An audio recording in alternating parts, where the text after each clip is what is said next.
Welcome back mga ka-Life Talk sa ating YouTube channel. So ayan mga ka-Life Talk, magkakatotoo na nga ba ulit ang prediksyon ni Madam Rudy Baldwin? Matatandaan na ang pagputok ng Bulkang Taal noong January 2020 ay na-vision na ni Madam bago pa mangyari. That was actually... Are there people right there? Look, there's more.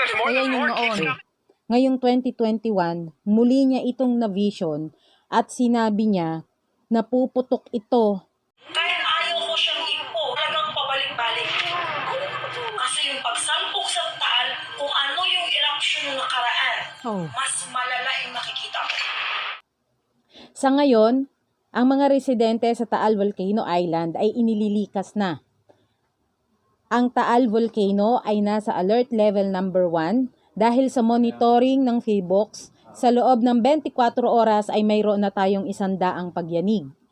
Matatandaang pumutok ang Taal Volcano noong January 2020 na may 30 taong naitalang namatay at naapektuhan ng kabuhayan ng libo-libong residente.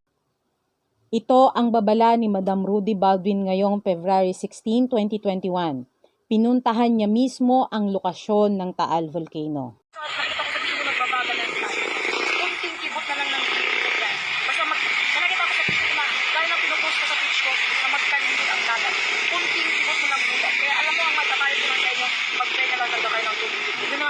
Kailangan nila lang himala sa taas.